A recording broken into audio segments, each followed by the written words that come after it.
पितरों का पहरा अपने घर पे कैसे बिठाएं, पितरों को कैसे मनाएं और पितरों का आशीर्वाद कैसे प्राप्त करें। जय माता की सभी को। दीवानी पाथरी वाली की चैनल पर आप सभी का स्वागत है। अगर आपको वीडियो पसंद आता है तो चैनल को लाइक, शेयर और सब्सक्राइब जरूर करें। तो देखिए, पितृ दोष के कारण आजकल हर घर हर परिवार परेशान है। कोई अगर देवी माता की, कुल देवी की पूजा पाठ भी करता है, साधनाएं भी अगर करता है, तो वो पितरों की प्रसन्नता के बिना संभव नहीं हो पाती। क्योंकि जब तक घर में अकाल मृत्यु को प्राप्त कोई भी प्रेत आत्मा, कोई भी पितृ जो प्रेत रूप में रह रहा है, अगर वो शांत नहीं है, अगर उसको संतुष्टि नहीं है, तो वो आपके किसी भी पूजा को, पाठ को सफल नहीं होने देता है। ये सभी जानते हैं। और अगर हमारे पितृ हमारे ऊपर प्रसन्न है तो हम हर काम में सफलता में मिलते हैं। हमारा बिजनेस, हमारा व्यापार, हमारी दुकान, काम धंधा, हमारा वंश इत्यादि सब कुछ अच्छे से चलता है। अब देखो, पितरों के रुष्ट होने की वजह से क्या क्या परेशानी आती है तो आप अन्य वीडियो में भी जान चुके हैं। पर जो लोग उस वीडियो तक नहीं पहुंच पाए हैं उन लोगों के लिए बता दें कि जिनके घर में पितृ दोष होता है ना, पितृ अगर रुष्ट हैं, पितरों के स्थान नहीं बने हैं या फिर स्थान बने हैं तो आपके पितृ शुद्धि में नहीं हैं, मलिनता में हैं, आपको पता ही नहीं है कि कैसे सेवा करनी। आप यत्र तत्र यहाँ वहाँ भटक रहे हैं, पंडितों के चक्कर लगा रहे हैं, कभी ये सेवा कर लूँ, कभी वो सेवा कर लूँ। कुल मिलाकर के मन सबका चंचल हो रहा है, मन अशांत है, जो पितरों की कृपा के लिए भटक रहा है, परंतु आपको कृपा मिल नहीं पा रही है। तो देखो, सब कुछ यहाँ मन के आधार पे निर्भर करता है। अगर आपका मन शांत है, आपके मन ने ये कहा कि हम साफ शुद्ध मन से अपने पितरों की, अपने पूर्वजों की सेवा करते हैं, तो वो निश्चय ही हमें आशीर्वाद देते हैं। तो यहाँ पे देखो, जब कोई पूजा पाठ करते हैं तो मन की शुद्धि का होना और अटल विश्वास का होना बहुत जरूरी है। क्योंकि अटल विश्वास के बिना कोई भी शक्ति आपका कोई भी कार्य नहीं करती।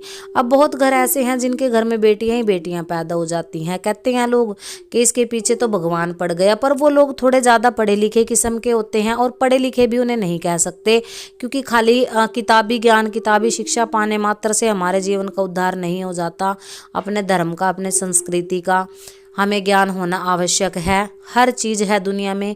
कुछ अज्ञानी मूर्ख लोग तो शास्त्रों को भी गलत ठहरा देते हैं, वेद पुराणों में भी गलतियां निकाल देते हैं, कह देते हैं भूत प्रेत पितृ इत्यादि कुछ नहीं होते। इन भूत प्रेतों को पूजने वाले लोग तो भूत प्रेत ही होते हैं, मूर्ख होते हैं। परंतु जब किसी के ऊपर समस्या पड़ती है ना, तो उसको पता चलता है कि क्या दिक्कत है और कैसे कैसे हम इन परेशानियों से जूझ रहे हैं। अब देखो, जिसके शरीर से बीमारी ही नहीं जाती, बहुत सारे लोग कहते हैं मेरे पेट से बीमारी खत्म नहीं होती, लगातार मेरे पेट के अंदर दर्द रहता है, मीठा मीठा दर्द, कभी तेज भी हो जाता है। और कई लोगों का ये कहना है कि मेरे सिर में बड़ी समस्या रहती है, मुझे माइग्रेन की प्रॉब्लम बहुत ज़्यादा रहती है।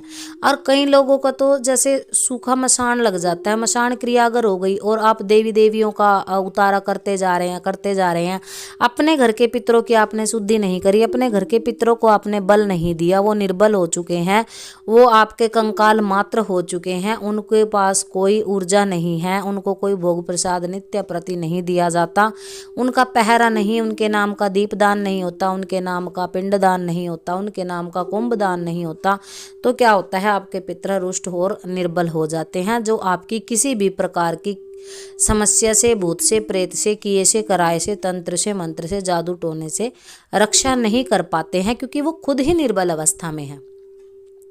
तो पितरों को बल देने के लिए और उनका पहरा अपने घर पे बिठाने के लिए हम ऐसा क्या करें।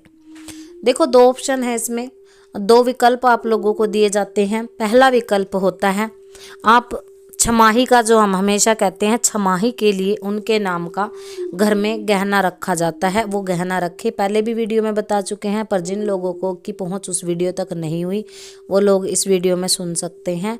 आपको 300 ग्राम बूरा, 300 ग्राम चावल और 11 रुपये की अरदास, 2.25 मीटर सफ़ेद कपड़ा, सफ़ेद ही पॉलीथीन में या फिर किसी मिट्टी के कुंभ में डाल करके रख देना है। ऊपर से उसका मुंह बंद कर दे ताकि धूल मिट्टी गर्दा उसके अंदर ना जाए। और 6 महीने के लिए आपको किसी भी अमावस्या के दिन इसको रख देना है। अपने घर में पहरा बिठाना है अपने पितरों के नाम का। और यदि आपके घर में ऐसी कोई जगह है जहाँ पे आप पाटे पे उनको स्थापित कर सकते हो, रोजाना मंदिर के पास या मंदिर के अंदर ऐसी कोई जगह है कि पाटे पे स्थापित करके उनके नाम का दीपदान अगर आप डेली कर सकते हो तो करिए, जरूर करिए। और उनके नाम का जल सूर्य देव भगवान को नित्य चढ़ाएं, पीपल देवता को नित्य चढ़ाएं, और सबसे बड़ी बात शिवलिंग को नित्य उनके नाम का जल चढ़ाएं और प्रार्थना करें कि हमारे पितरों को बल दें।